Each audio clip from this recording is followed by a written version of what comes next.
Simon, what a stark difference between this vice presidential debate and the presidential one. I mean, it was a lot less fireworks, it was a lot less interruptions, personal attacks, a lot more civility, and a lot more detail, substantive detail on what either side stands up for here.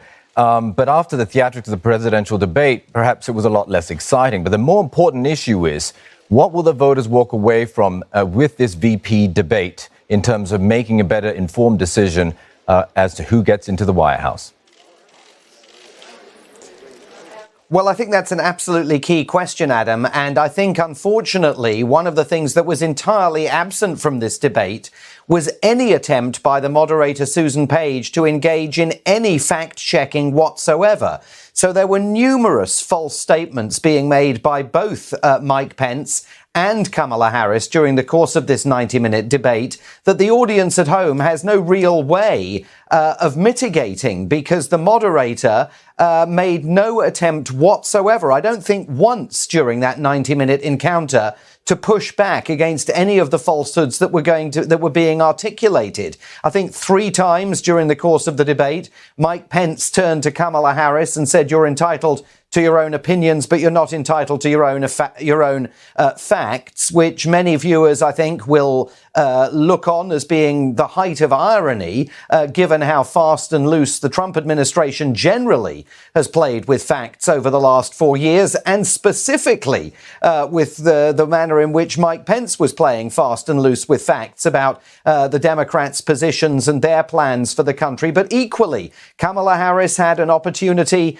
pushed by Mike Pence during the course of this debate to make it clear whether she and Joe Biden have a plan to enlarge the Supreme Court if they win this election. Do they plan to pack the court? She never answered the question. Indeed, she evaded it at least twice during the course of that exchange. So it's far from clear to me that voters are going to be able to take very much away from this in terms of their decision-making process. I'm not sure that this debate changes any votes that haven't already been decided, or really has much of an influence over the few remaining floating voters out there. I do think that the beginning of the debate and the focus on COVID-19 saw Kamala Harris effectively argue that the Trump administration knew as early as January the 28th of the danger and fatality that could be posed by COVID-19. She accused the Trump administration there of a cover-up.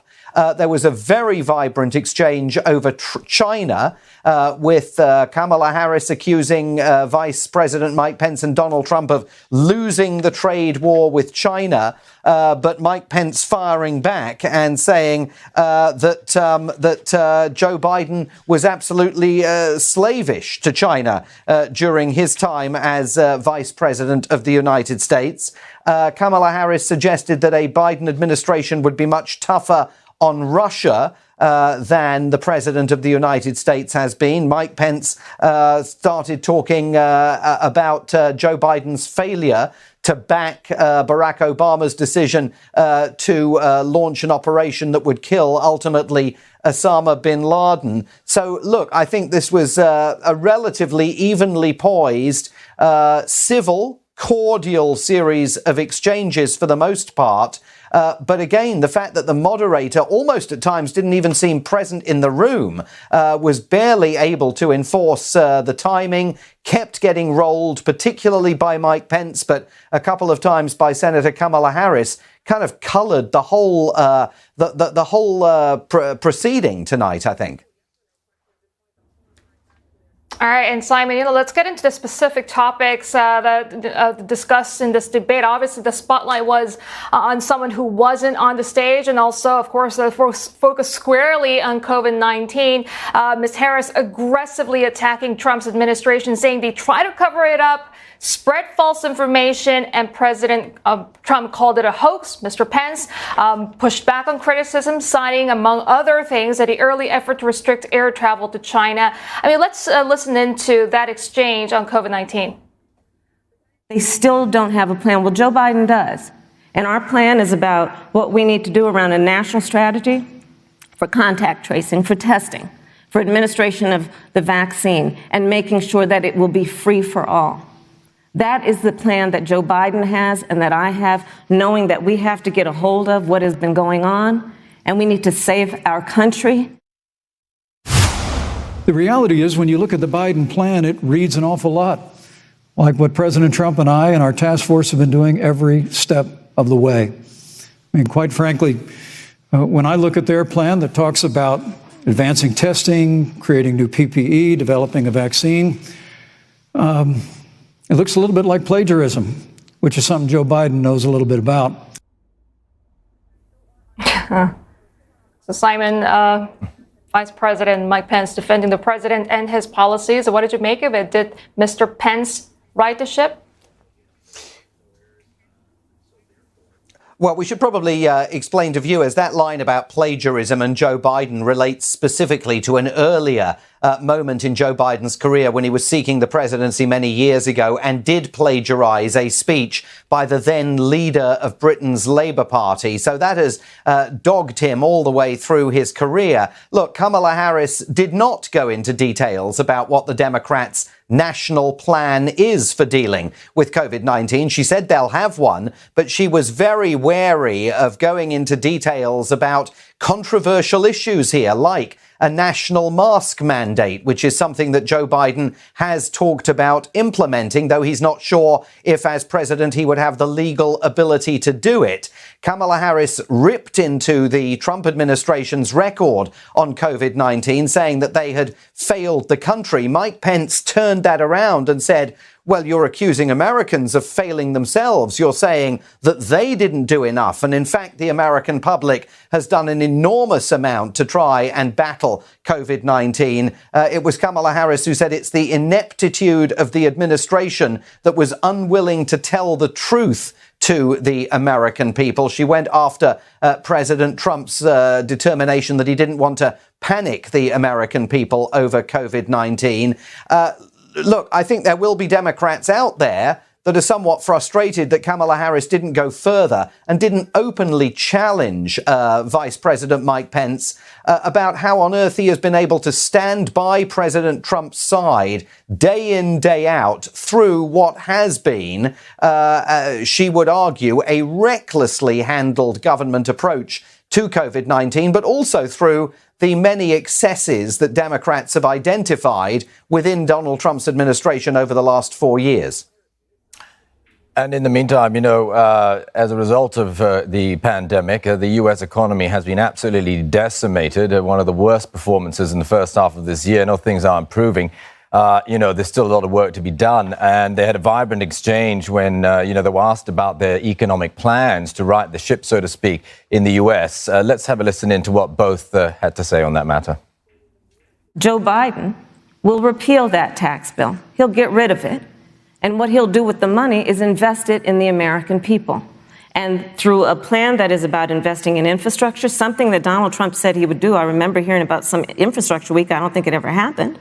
But Joe Biden will do that. He'll invest in infrastructure. It's about upgrading our roads and bridges, but also investing in clean energy and renewable energy. Joe is going to invest that money in what we need to do around innovation. When President Trump and I took office, America had gone through the slowest economic recovery since the Great Depression. Because when Joe Biden was vice president, they tried to tax and spend and regulate and bail our way back to a growing economy. President Trump cut taxes across the board. Despite what Senator Harris says, the average American family of four had $2,000 in savings in taxes. The irony is, Simon, we are, less than a month away from the U.S. election. And here we have the president actually instructing his administration not to continue discussions on this next stimulus bill. The Democrats want $2.2 trillion. The Republicans say, 1.6 is absolutely going to cut it. And you'd think that at a time when you're looking to appeal or cast the net out to the electorate there, that you'd want to have that discussion and that stimulus package all wrapped up. Do you think the voters got any further clarity about, exactly which side is going to be the best man to steer the world's #1 economy? Well, I think ironically there, in 25 seconds or so, Adam, you have said what Kamala Harris probably should have said, but didn't. She really didn't go anywhere near this idea that the President of the United States only, 36 hours ago now, or was it 24? I'm losing track of time, basically tanked the stock market by peremptorily pulling out of those stimulus negotiations. You would have thought that would have been an absolute gift for Kamala Harris to go after Mike Pence over. Instead, they found themselves engaged in an argumentative back and forth over whether Joe Biden does plan to raise taxes or doesn't plan to raise taxes, whether he does back the idea of a ban on fracking, as Mike Pence claims, or whether, as Kamala Harris insisted, that he doesn't. On day one, said Mike Pence, Joe Biden's going to raise your taxes. But Kamala Harris responded and said, that's not what I said.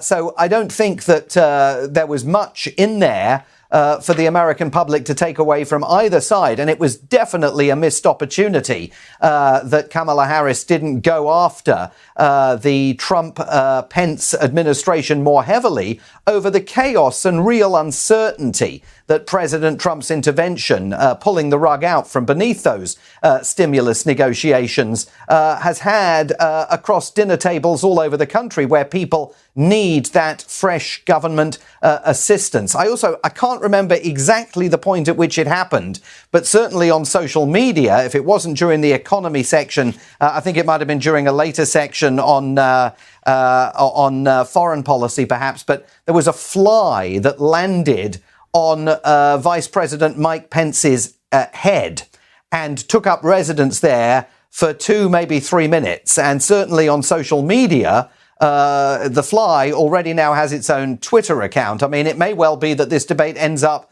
being remembered more for the fly than for the substance of the conversation they were having. All right. So, Simon, let's move on to another topic. One of the hottest topics of the year, in fact, was climate change. Mr. Pence touted the record on conservation and environment under Trump administration. He said the climate is changing, but arguing that Mr. Biden wants to abolish fossil fuels and ban fracking, which is misleading, by the way. And Ms. Harris actually clarified that Mr. Biden will not ban fracking. I mean, she also called climate change existential threat that demands bold action. Let's take a look at that exchange between both parties. President Trump has made a commitment to conservation and to the environment. Now, with regard to climate change, the climate is changing. But the issue is, what's the cause and what do we do about it? And President Trump has made it clear that we're going to continue to listen to the science. Joe believes, again, in science. Do you know this administration took the word science off the website and then took the phrase climate change off the website? We have seen a pattern with this administration, which is they don't believe in science. Donald Trump, when asked about the wildfires in California, and the question was, the science is telling us this, you know what Donald Trump said? Science doesn't know. Well, Simon, what did you make of the messaging of the climate change by both candidates? Well, first of all, Mike Pence was asked a very straight question by the moderator, Susan Page. Do you believe that climate change is caused by human activity? Do you believe in climate change? And he absolutely sidestepped the question. He simply said, the climate is changing and will follow the science. He never answered the question as to whether he believes climate change is real and climate change is being caused by human behavior. He, as you noted, insisted that Joe Biden, he says, plans to abolish fossil fuels entirely and also do away with fracking. Kamala Harris pushed back on both of those assertions. But I'm bound to say that shortly after she finished insisting that a Biden-Harris administration will not ban fracking, she said, we won't ban fracking, that's a fact.